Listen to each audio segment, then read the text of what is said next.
Household Tales by Brothers Grimm. Number 2. Cat and Mouse in Partnership.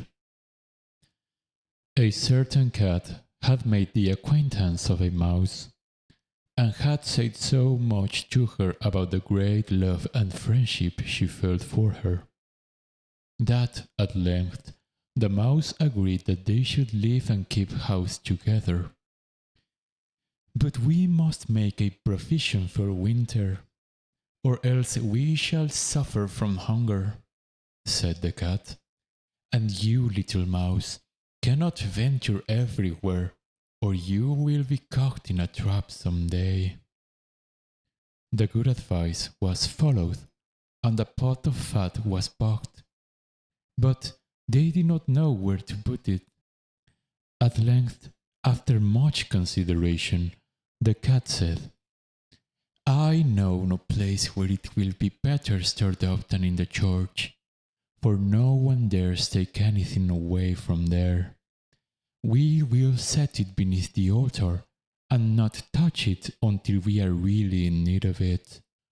So the pot was placed in safety, but it was not long before the cat had a great yearning for it, and said to the mouse, "I want to tell you something, little mouse. My cousin has brought a little son into the world, and has asked me to be godmother. He is white with brown spots, and I am to hold him over the font at the christening. Let me go out today, and you look after the house by yourself." "Yes, yes," answered the mouse.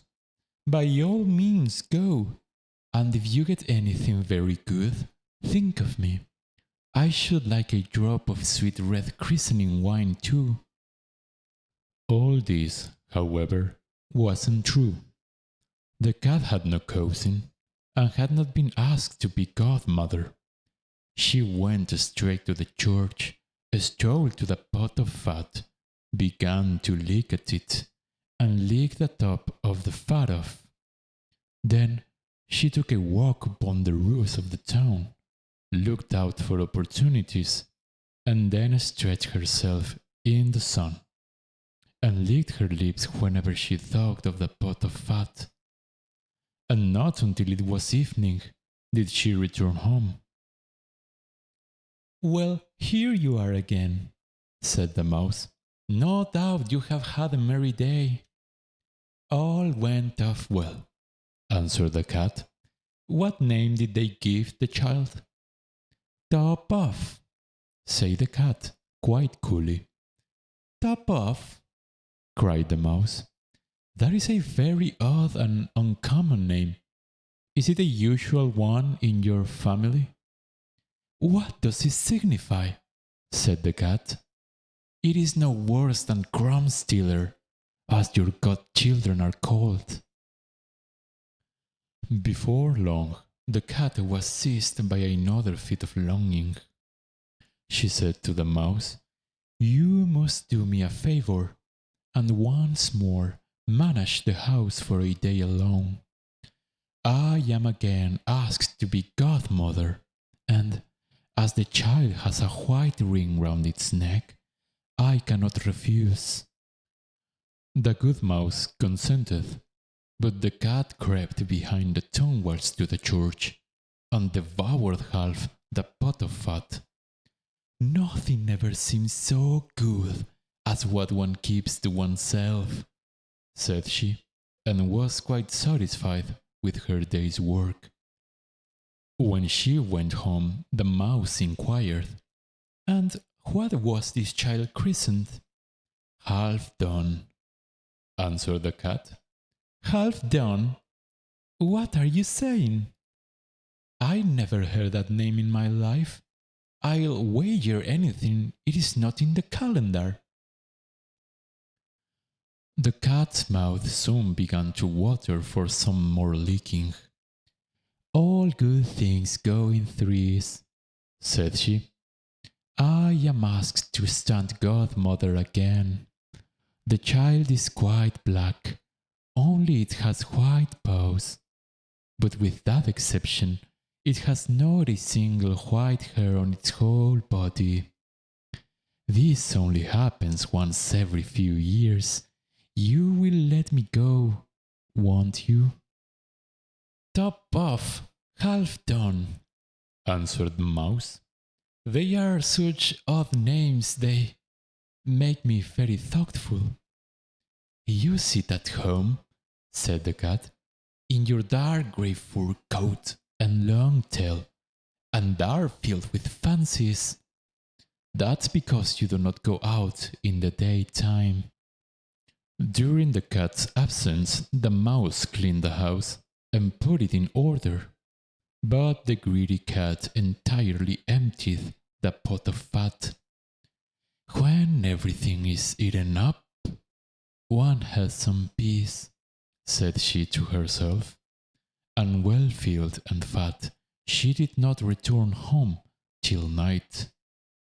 The mouse at once asked what name had been given to the third child. It will not please you more than the others, said the cat. He is called All Gone. All Gone, cried the mouse. That is the most suspicious name of all.